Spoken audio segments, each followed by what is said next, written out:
Esse é o primeiro vídeo do ano de 2024 e é com muita alegria que eu trago aqui uma resenha sobre um livro que é um clássico infanto-juvenil, Pinóquio. Nessa edição belíssima da Darkside, que eu recomendo grandemente, porque além da edição ser muito bem feita, muito bem construída, é uma tradução assim muito bem elaborada, diretamente do italiano, e daqui a pouco a gente fala mais sobre isso. Mas se você não conhece esse canal, vai conhecendo hoje. Esse é o Primeira Impressão e eu sou a Fernanda de Moraes. Tem um canal aqui no YouTube e vocês também podem me acompanhar nas minhas redes sociais, lá no Instagram, de uma forma mais ativa. Eu ainda tô lá no TikTok, não sei até quando. E também faço algumas considerações e resenhas escritas lá no Scoob, que é de alguma forma a rede social daquelas pessoas que gostam de ler, gostam de trocar ideias sobre livros. No meu caso, também sobre sociedade. Eu fiquei um tempo afastada, mas eu voltei, começo de ano, e eu acho que vale muito a pena começar com essa resenha, com esse livro. Então, vamos lá? Então, esse é Pinóquio, né? O Pinóquio foi escrito em 1883, salvo engano. Mas tem como a gente saber aqui, é isso mesmo, 1883, acho que dá para ver, não sei, dá sim. O autor é o Carlo Collodi, um italiano que nasceu em Florença e conta a história de uma marionete que foi entalhada de um tronco de madeira e ganhou vida. Uma marionete muito especial. Mas todo mundo deve conhecer a história porque Pinóquio caiu no senso comum, virou cultura pop, justamente porque traz uma peculiaridade, que é o fato de todas as vezes que Pinóquio mente, o nariz dele cresce. O interessante é que nesse livro, e isso aqui eu já vou de antemão dizendo, é um spoiler do bem. O nariz de Pinóquio cresce muito menos vezes do que a gente espera de fato que cresça, né? Mas eu quero dizer que eu só comecei a ler esse livro porque eu assisti uma adaptação dirigida pelo Matteo Garrone e estrelado pelo Roberto Benigni. É um livro assim que um filme que eu sentei para relaxar, para assistir com meu filho, por sinal, um filme de classificação 10 anos. E eu fiquei extremamente intrigada porque eu nunca tinha pensado em Pinóquio da forma como eu vi sendo representado naquele filme e também como aquilo me chamou a atenção e me tocou profundamente. É isso. Eu só queria relaxar e acabei pensando mil coisas. Eu fiz até um marca-página fofinho com esse selo, né, que vem no plástico do livro da Darkside, e fiz esse bonequinho aqui para marcar o texto. Um jeitinho singelo de me envolver totalmente com a leitura. Um bonequinho que é um tanto quanto manipulável, né? Ele tem uma cabecinha móvel aqui também. E muito legal. Então, como vocês já sabem, eu já falei aqui, Pinóquio ele nasce do encontro do Gepeto, que é o seu criador, com um tronco de madeira que possuía vida, uma espécie de tronco de madeira que se movimentava sozinho, e ele conseguiu esse tronco na casa de um mestre dele, marceneiro, chamado Mestre Cereja. E a história toda, ela começa a partir da criação dessa marionete, desse tronco cheio de vida, por assim dizer. E isso é muito interessante, porque esse é só o começo das aventuras, né? O surgimento de Pinóquio já é uma aventura em si, e isso é muito interessante na construção, porque a gente vai criando e vai dando entendimento e dando forma às diversas camadas das aventuras vividas por Pinóquio posteriormente. Mas, é claro, Gepeto ele vai criar essa marionete, ele acha tão bonito, né, ter uma marionete, mas ele em nenhum momento acreditava que Pinóquio de fato fosse ser quem Pinóquio foi, quem Pinóquio aparentou ser, né? Então, nas primeiras cenas, Gepeto já dá ar de arrependimento, já fica se sentindo muito mal, porque ele não esperava que a marionete fosse agir daquela forma. Por quê? Porque Pinóquio é muito traquinas, ele é muito agitado, ele apronta muitas coisas, ele pega a peruca do Gepeto, ele joga coisas no chão, ele sai correndo dentro de casa imediatamente a partir do momento em que ele é criado criado, ele já apresenta esse comportamento feroz, né? Isso de sair, de querer pular, de querer correr, e ele apronta, ele sai correndo. E nesse sair correndo, ele também acaba colocando Gepeto no meio dessas aventuras dele, né? Então, assim, Gepeto entra nas aventuras de Pinóquio mesmo sem querer por conta das suas teimosias, das suas complicações. A verdade é que Pinóquio não é uma marionete como as outras. Não é possível ser manipulada e vocês vão entender por quê. Quando Pinóquio é criado, e é criado a partir daquele tronco, como eu já falei aqui, imaginou-se que ele ia corresponder às expectativas do seu criador. Ou seja, que ia ficar ali paradinha, que ia se submeter àqueles comportamentos, que ia fazer exatamente aquilo que o Gepeto mandasse. Mas não foi isso que ela fez. Logo no começo do livro acontece um fato, ela mete o Gepeto em uma confusão e o Gepeto é preso, fica muito tempo preso, fica algum tempo preso. E a marionete, cansada de tanto fazer coisas, de tanto aprontar, senta em frente ao fogo para se aquecer e perde as duas pernas. O Pinóquio é feito de madeira, né? A marionete é feita de madeira. E isso faz com que as suas perninhas sejam queimadas, sejam aniquiladas pelo fogo. Quando Gepeto retorna à casa, que encontra aquela cena, ele imediatamente se dá conta de que a marionete não tem juízo, que não tem limites e deixa a marionete sem as pernas durante um dia inteiro. Pinóquio chora, Pinóquio se maldiz, Pinóquio fica triste, mas ainda assim Gepeto não faz nada. E aí ele diz o seguinte, né? E por que eu deveria refazer seus pés? Para você fugir de casa novamente, ou seja, para você fugir de casa, para você fazer o que você quer, me meter numa nova confusão e eu não ter nenhum controle sobre você? Então, Gepeto ali naquele momento, naquela fala, assume claramente que o desejo dele ao criar a marionete era ter o controle sobre aquele corpo. E Pinóquio ter queimado as pernas era uma forma de mantê-lo ali controlado. Pinóquio não encontra apenas Gepeto querendo controlá-lo, né? Antes disso, um pouco, o Grilo Falante se apresenta, que é uma das personagens fantásticas desse filme, e quando eu digo fantásticas, eu falo e me remeto à questão da fantasia, à questão do imaginário, né? E o Grilo Falante, ele é uma personagem muito importante, eu acho que a gente tem que estar sempre com ela em mente, porque ela funciona como uma voz da consciência para Pinóquio, como quem diz assim, olha, se você fizer isso pode dar errado, você pode se submeter a isso, mas isso vai fazer com que você se sinta assim, assim, e assado, ou tantas outras coisas. Então, assim, é meio uma voz litúrgica, religiosa, algo que te impede de fazer aquilo que você queria fazer, mas que você não considera socialmente aceitável. Então, todo mundo deve ter essa vozinha aí chacoalhando na cabeça. E o Pinóquio tinha essa voz de verdade, que era o Grilo Falante. Pinóquio deixa bem claro, lá para as tantas, de que ele queria viver na flauta. E esse é o termo utilizado em tradução nesse livro. Viver na flauta significa exatamente viver e fazer o que bem entende, o que dá na cabeça, o que dá na telha, sem ter ninguém para impedir. Então, esse era o desejo da vida de Pinóquio.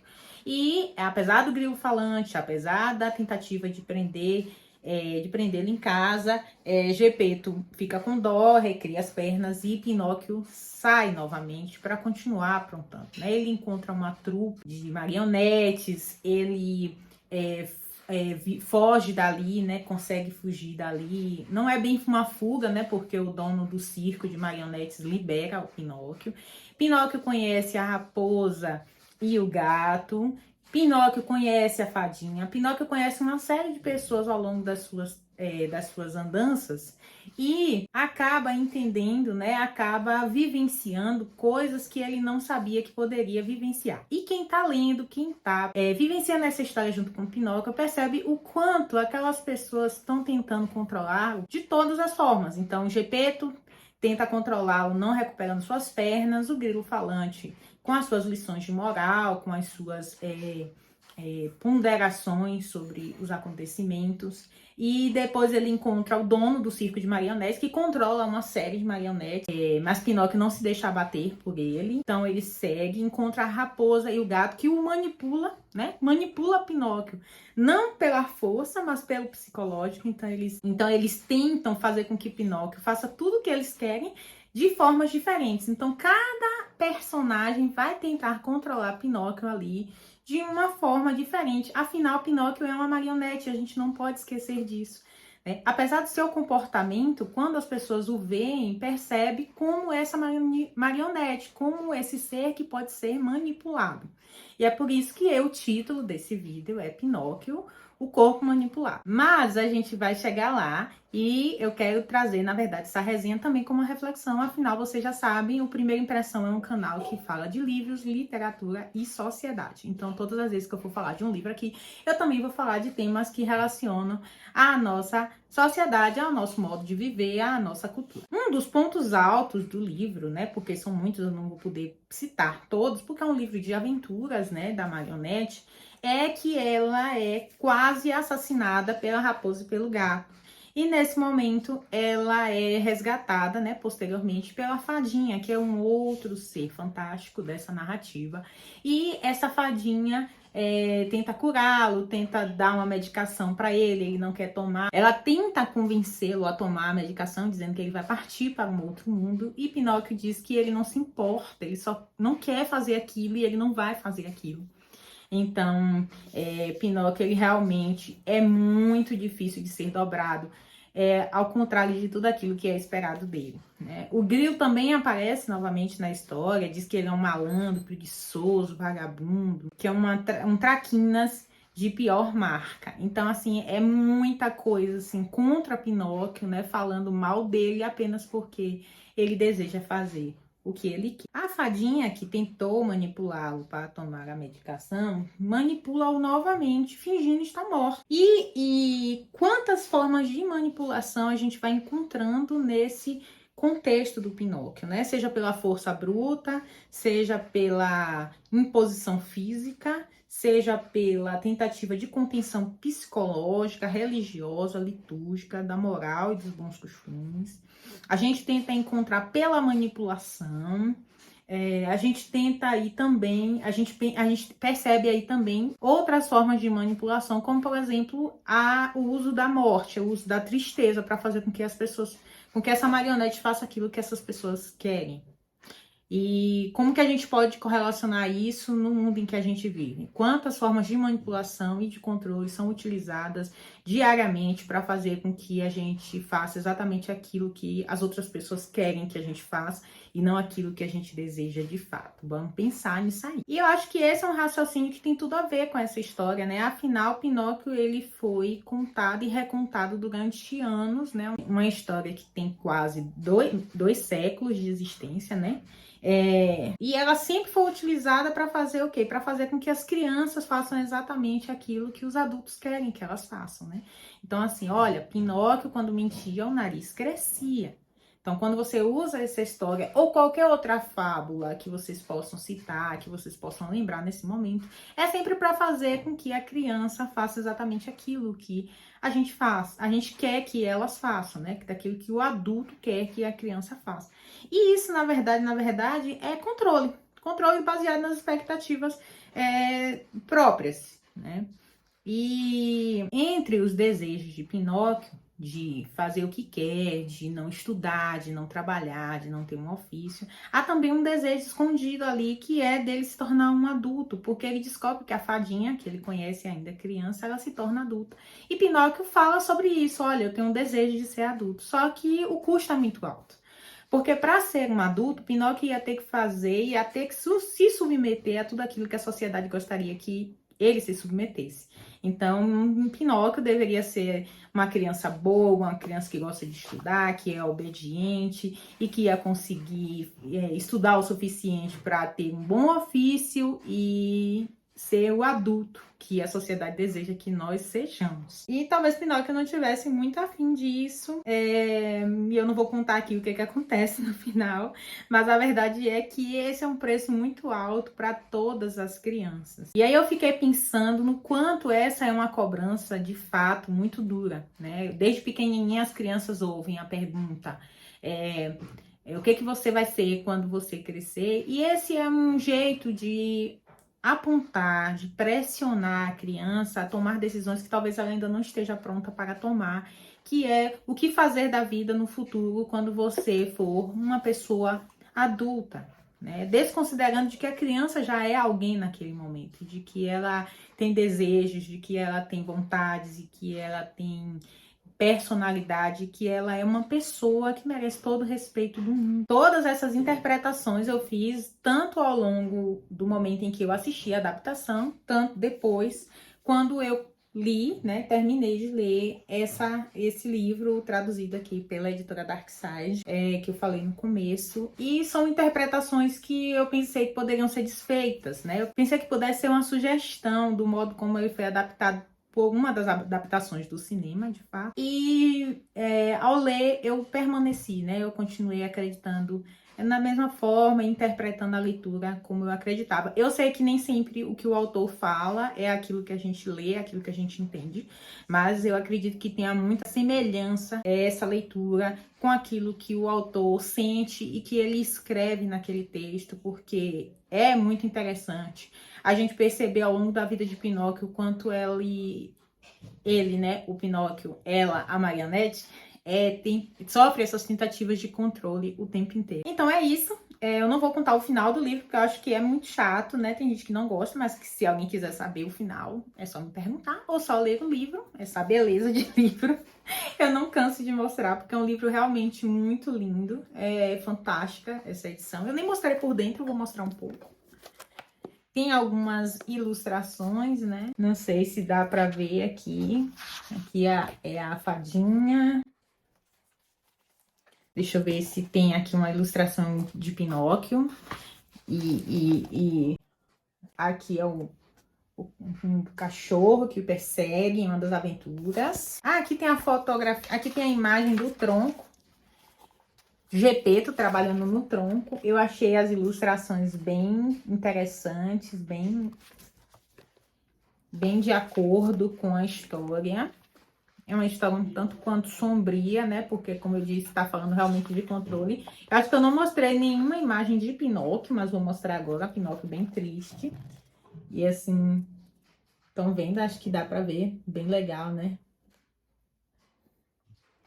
É legal. Então, assim, vale muito a pena a leitura e a degustação dessa obra, desse exemplar.